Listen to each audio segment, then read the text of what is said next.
कर चुके हैं। प्राण प्रतिष्ठा वाले दिन अयोध्या में 40 लाख दीपों की मदद से भगवान श्री राम की योद्धा वाली प्रतिकृति बनाई जा रही है। पहली बार दिवाली से पहले फिर से सड़कों पर मिट्टी के दिए बिकने लगे हैं। इस बीच मंदिर परिसर से आ रही तस्वीरें लगातार हम सबका दिल जीत रही हैं। राम मंदिर के 14 स्वर्ण जड़ित दरवाजे तैयार हो चुके हैं। गुजरात से लेकर उड़ीसा तक न जाने कितने राज्यों से झांकियां अयोध्या के लिए चल चुकी हैं। मेहमानों के लिए खास प्रसाद अभी से तैयार किए जा रहे हैं। अयोध्या से लेकर नेपाल तक पुलिस हाई अलर्ट पर है। अकेले अयोध्या शहर में 10,000 से ज्यादा सीसीटीवी कैमरे लगा दिए गए हैं। अयोध्या की हर गली नुक्कड़ सही मायनों में दुल्हन की तरह सजकर तैयार हो चुकी है। हर तरफ ऐसा माहौल है कि मानो प्रभु श्री राम के अलावा इस देश का कोई वजूद हो ही ना। आंखों में आंसू और दिल, ये जब मोदी जी आएंगे उस टाइम था, इसी दिन का इंतजार कर रहे हैं। मगर ये कहूं कि ये भव्य राम मंदिर की प्राण प्रतिष्ठा का इंतजार सिर्फ भारत में ही नहीं बल्कि भारत से बाहर भी कई देशों में किया जा रहा है तो ये गलत नहीं होगा। थाईलैंड से लेकर इंडोनेशिया तक और श्रीलंका से लेकर साउथ कोरिया तक बहुत बड़ा वर्ग है जो इस दिन का बेसब्री से इंतजार कर रहा है। ये वो देश हैं जहां राम भक्तों की बड़ी तादाद है। ये वो देश हैं जिनका हमारी तरह भगवान श्री राम से नाता सदियों पुराना है। भारत में श्री राम की नगरी को हम अयोध्या कहते हैं, वहीं इंडोनेशिया में इसे योग्या के नाम से जाना जाता है। हम राम कथा बोलते हैं, इंडोनेशियन इसे ककनिन या काकावीन रामायण बुलाते हैं। हमारे यहाँ प्राचीन रामायण के रचयिता महर्षि वाल्मीकि हैं, तो वहीं इंडोनेशिया में इसके रचयिता कवि योगेश्वर हैं। थाईलैंड की राजधानी को तो 15वीं सदी में अयुथया कहा जाता था। इसे स्थानीय भाषा में वहां के लोग अयोध्या ही बोलते हैं। यहाँ के लोग अपने राजा को भगवान राम का वंशज मानते हैं और उन्हें विष्णु का अवतार कहते हैं। थाई संस्कृति और साहित्य का रामायण और राम से काफी जुड़ाव है। यहाँ के राजा अपने नाम के साथ राम लिखते थे। थाईलैंड के मौजूदा राजा को भगवान राम का 10वां वंशज माना जाता है। यहाँ तक कि उनके राज्याभिषेक के लिए गोरखपुर से पंडित गए थे। और तो छोड़िए, थाईलैंड की राजधानी बैंकॉक को महेंद्र अयोध्या भी कहा जाता है। लोगों का मानना है कि ये अयोध्या इंद्र ने बसाई थी। मगर इन सब जुड़ावों में सबसे दिलचस्प कहानी आती है दक्षिण कोरिया से। मैं दावा करता हूँ ये एक ऐसी कहानी है जिसके बारे में आपने शायद ऊपर से तो सुना होगा, मगर इतने डिटेल में विस्तार से आपको किसी ने कोरिया के अयोध्या कनेक्शन की कहानी नहीं सुनाई होगी। मगर इससे पहले कि मोदी जी ने कुछ कहा था, याद आऊं, मैं दक्षिण कोरिया से भारतीयों के उस कनेक्शन की बात कर लेता हूं जिसे लेकर स्पेशली हमारी यंग जनरेशन, युवा पीढ़ी खास तौर पर बहुत एक्साइटेड होती है। जी हाँ, कोरियन ड्रामास, जिसके लिए आज तो कभी नहीं देखे भाई। पड़े।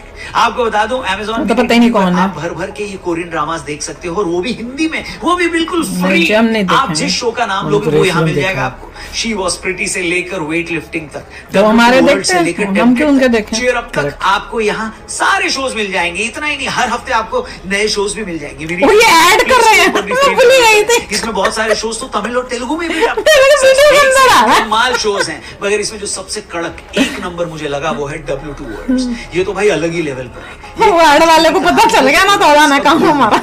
उसके पूरे परिवार की हत्या होने के बाद कैसे उसकी पूरी लाइफ ही बदल गई और एक ही मकसद पर वो चलने लगी, असली कातिल को ढूंढना। अब बॉस मैं अब ज्यादा नहीं बताऊंगा, डिस्क्रिप्शन में लिंक दिया, उस पर क्लिक करके जाके आप खुद ही चेक कर लो। आप लोग बता दो, मैं कोरियन का ये बात तो हमने कई बार सुनी है कि अयोध्या की राजकुमारी सूर्य रत्ना ने दक्षिण कोरिया के राजा सूरो से प्रेम विवाह किया था। यही वजह है कि बहुत सारे कोरियन अयोध्या को अपना ननिहाल भी मानते हैं। अब आपको पूरा विस्तार से बताते हैं, पूरी कहानी डिटेल में सुनाते हैं।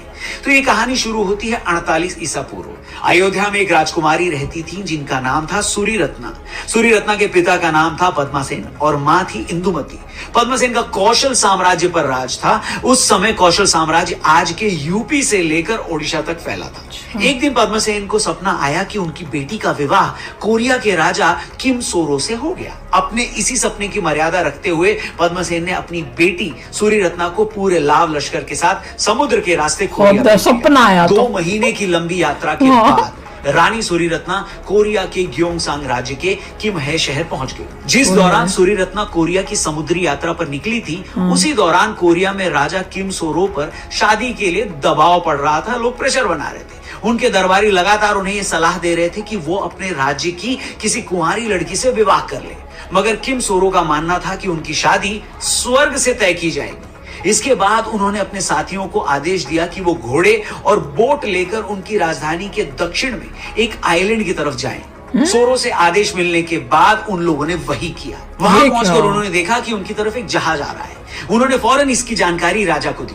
इसके बाद सोरो ने राज्य के कुछ और वरिष्ठ अधिकारियों को वहां भेजकर उन लोगों को दरबार में लाने के लिए भेजा, मगर रानी सूरीरत्ना ने यह कहते हुए उनके साथ जाने से इनकार कर दिया कि वो अनजान लोगों के साथ कहीं नहीं जा सकती।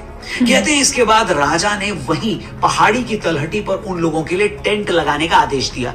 टेंट लगने के बाद रानी सूरीरत्ना अपने काफिले के तमाम लोगों के साथ टेंट में आ गई।